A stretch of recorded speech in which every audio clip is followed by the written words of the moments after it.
जय मैथिल जय मिथिला। हम सुनीता झा नीति सब गोटे के यथोचित प्रणाम करै छी। और आई हम एकटा अपन रचना गौरी के गीत लऽ के एलहुँ हैं। सुने जाओ जँ नीक लागे तो लाइक शेयर सब्सक्राइब करब। और जे केओ सब्सक्राइब केने छी तिनका सबके बहुत बहुत धन्यवाद। जे नया छी तिनका से निवेदन जे लाइक शेयर सब्सक्राइब करू। धन्यवाद। सुनू। गौरी पूजो है जानकी बर मांग लिया है।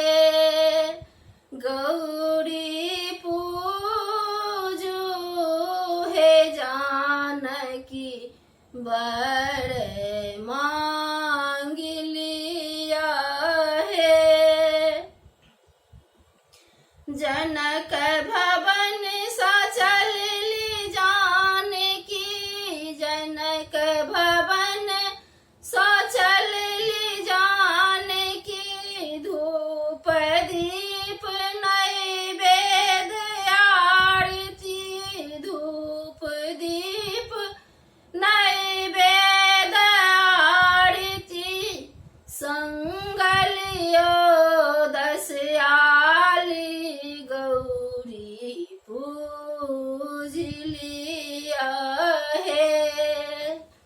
संगलियो दस आली गौरी पूज लिया है।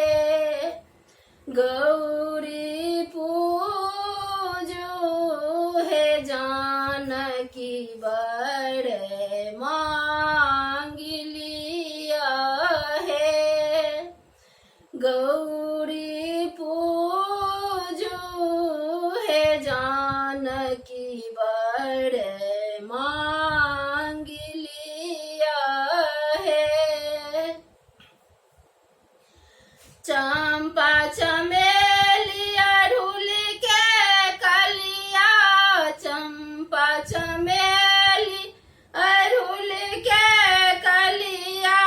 जूही कचनार और बेलपतिया, जूही कचनार और बेलपतिया। साज लियो भरी डाली गौरी पूज लिया है। साज लियो भरी डाली गौरी पूज लिया है। गौरी पूजो है जानकी बर मांग लिया है। गौरी पूजो है जानकी बर मांग लिया है। कांचन कलश मानिक जरू दियरा, कंचन कलश मानिक जरू दियरा। पान कबीरा सिंदूर के पुड़िया, पान कबीरा सिंदूर के पुड़िया। चुनरी लाल किनारी बूटेदार बाली है। चुनरी लाल किनारी बूटेदार बाली है। गौरी पूजो है जानकी बर मांग लिया है।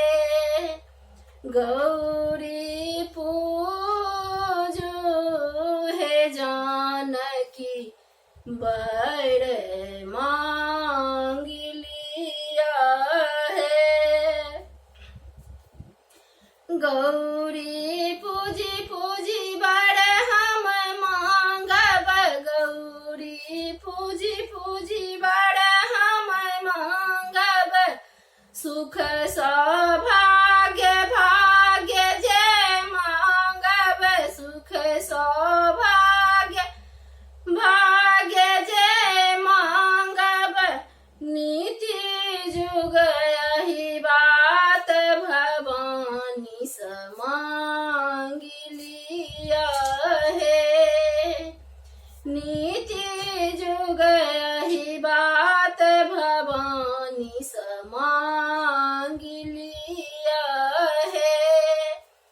गौरी पूजो हे जानकी बड़ मांग लिया है। गौरी पूजो है जानकी बड़ मांग लिया है, बड़ मांग लिया है। बहुत बहुत धन्यवाद। ये हमार रचना है, जो नीक लागे तो लाइक शेयर सब्सक्राइब करो।